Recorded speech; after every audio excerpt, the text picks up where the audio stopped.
Estimados estudiantes, gusto en saludarles. Me llamo Víctor Dueñas Pitalúa, soy su profesor titular del área de Ciencias Sociales. Mi intervención tiene como propósito dar a conocer, los conceptos propios de la geografía política y regional, ciencias sociales y objetos de estudio, para que comprendan los fenómenos del espacio geográfico, adquieran un sentido de identidad y pertenencia por su territorio y su cultura, se apropien de ella y participen en su construcción. Por ello, se enmarca desde el tópico de relaciones espaciales y ambientales, al igual que el ético político. A continuación, le comparto para que entremos a reflexionar sobre el valor de la perseverancia, que nos identifica como estudiantes de la SED. Pero un momento y ya comparto el video rápidamente, estimados estudiantes. Vamos a colocar una musiquita de fondo y empezamos. La perseverancia es la muestra de amor por lo que nos proponemos. Es una lucha constante en el, con el objetivo de terminar con éxito algo planeado, sin importar los obstáculos, las dificultades. El perseverante triunfa y se cae, y al caer se levanta y continúa su objetivo. El que persevera es recursivo y confía en sí mismo. Como bien lo señala Pablo Neruda, no culpes a nadie. El triunfo del verdadero hombre surge de las cenizas de su error. Aprende a nacer desde el dolor y ser más grande que el más grande de los obstáculos. Despierta, lucha, camina, decídete y triunfarás en la vida.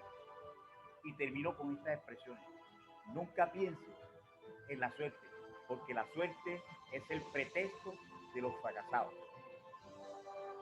Muchas gracias. Muchas gracias, estimados estudiantes. Espero que les haya gustado eh, esa bonita reflexión. Continuamos entonces formulando, entrando en materia, pues, formulamos el siguiente interrogante. ¿De qué manera la geografía política nos ayuda a identificar y resolver la problemática de la ciudad, región y país? Para esto es importante definir qué es geografía política, objeto de estudio, ciencias auxiliares, entre otros. Les propongo entonces dos conceptos. El primer concepto. El primer concepto hace referencia a la geografía política y dice, es la rama de la geografía humana que estudia las organizaciones políticas y su distribución territorial de la superficie terrestre.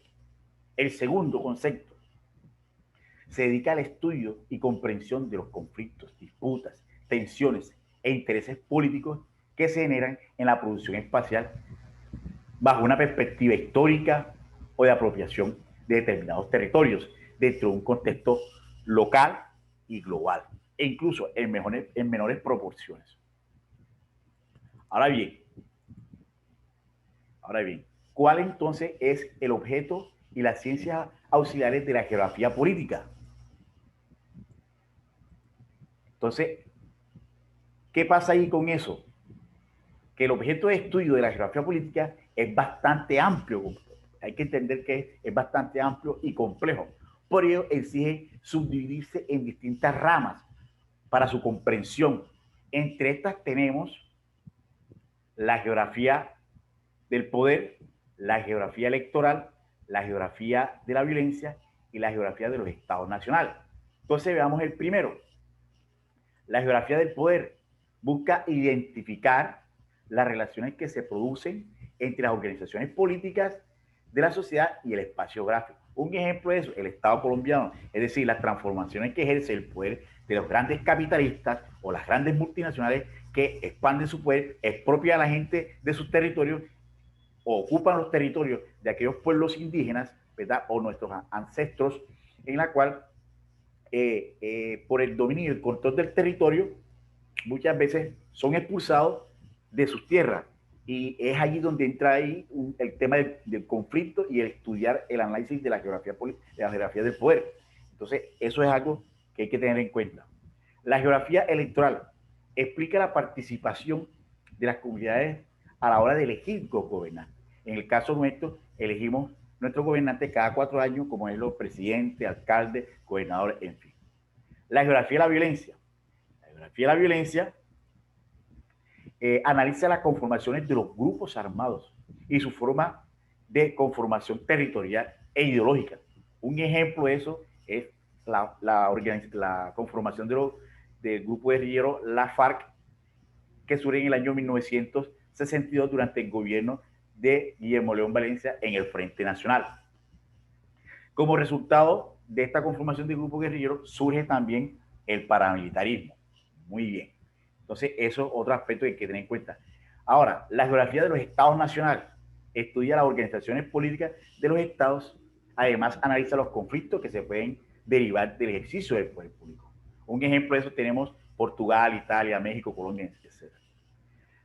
Y la geografía del imperialismo analiza la configuración histórica de los diferentes imperios, su forma de expansión y dominio y la transformación del espacio geográfico que ocupa totalmente ese predominio y ese poder. Un ejemplo de eso es el Imperio Británico, los ingleses, que expandieron todo su poder en Europa, norte de África y Asia, y en búsqueda de qué? En búsqueda de explotación y extracción de materia prima, y además de eso de ejercer un dominio y un predominio sobre los demás imperios y imponer su cultura. Entonces, eso es lo que hay que analizar dentro de la geografía del imperialismo. Veamos entonces elementos básicos para el estudio de la geografía política. Entonces, esos elementos básicos para el estudio de la política son, primero, el Estado. El Estado como, primero el Estado como se conoce, que es una organización política y se constituye en un determinado territorio y tiene el poder de ordenar y administrar la vida de las sociedades modernas. Además de eso, la constituyen unos componentes importantes, unos elementos importantes como son el territorio, la población y el gobierno. El territorio el territorio es el principal componente para la existencia de un Estado y sus habitantes que, que comprenden los espacios terrestres, marítimos, zonas insulares. Se delimitan con respecto a otros por medio de fronteras, que son líneas imaginarias cuyos trazos son pactados por los gobiernos vecinos de una región para ejercer su soberanía, evitar tensiones y obviamente conflictos. Ahora bien, el otro componente es la población, que es el conjunto de personas que viven dentro de los límites de un territorio que en algunos casos puede compartir entre ellos las razas, creencias religiosas, etcétera, etcétera. Su interacción contribuye al desarrollo político, económico y cultural de la sociedad. Por ende, tienen derecho a una nacionalidad, que es el vínculo jurídico entre el Estado y las personas. Por ello, el Estado debe garantizar bienestar, seguridad a sus habitantes. Asimismo, permitir la participación en la construcción de la sociedad democrática para el caso colombiano, como también la población debe cumplir las normas de la Constitución para mantener una mejor convivencia y lograr la paz. Seguimos entonces con las distintas formas de organización del Estado. Bien. En este sentido, las distintas formas de organización del Estado, según sus criterios, primero, que es el ejercicio del poder, la segunda, que es la estructura interna del poder, y la tercera, que es la modalidad de ejercicio del poder. El primero corresponde al ejercicio del poder, como es el Estado soberano, el Estado semisoberano y el Estado de vasallo. Esto tienen sus propias definiciones, como ustedes pueden observarla allí. En la estructura interna del poder tenemos el Estado unitario, el Estado federal y el Estado confederal. También tienen sus propias definiciones. Y la modalidad de ejercicio del poder, como es el Estado presidencialista y el Estado parlamentario. Ahí, como podemos observar esos conceptos. Finalmente, finalizo con algunas formas de gobierno. Tenemos aquí autocráticos, monárquicos y democráticos. Los autocráticos es una forma de gobierno que prácticamente ejerce poder como una persona y se convierte en un dictador. Generalmente es ordenado por una junta militar o un partido único. El monarquio es un sistema de gobierno donde el poder se concentra en una sola persona, en el caso del rey, y el poder es hereditario. Y los democráticos, pues, es una forma de gobierno donde el pueblo es quien participa. Ahora bien, la guía integradora de aprendizaje y la actividad de aprendizaje, pues, que va a orientar todo este proceso, me asaltan las siguientes interrogantes en la actividad de aprendizaje. En la primera parte, que es el saber, que está conformado por una lectura, y a partir de ahí hay algunas preguntas relacionadas con lo que he explicado. ¿Relacionado con qué? Con la geografía política, relacionado con la frontera, relacionado con el gobierno, relacionado con la forma de gobierno, etcétera, etcétera. Entonces, vas a tener una lectura y te vas a apoyar de esa lectura. Eso aparece en tu texto guía. Además de eso, en el saber hacer, vas a hacer una descripción de algunas de estas ramas de la geografía, explicando que el objeto de estudio y algunos ejemplos. Un ejemplo de eso puede ser la demografía, como también la demografía, la sociología, la antropología, ¿verdad? La demografía, esas son áreas de apoyo o asignaturas de apoyo o ciencias auxiliares que apoyan a, al estudio de la geografía política. ¿Verdad? Un ejemplo de eso puede ser la demografía. Objeto de estudio, la población. ¿Verdad? Ejemplo, un censo, unas estadísticas que ustedes pueden demostrar evidenciando el ejemplo de un hecho demográfico.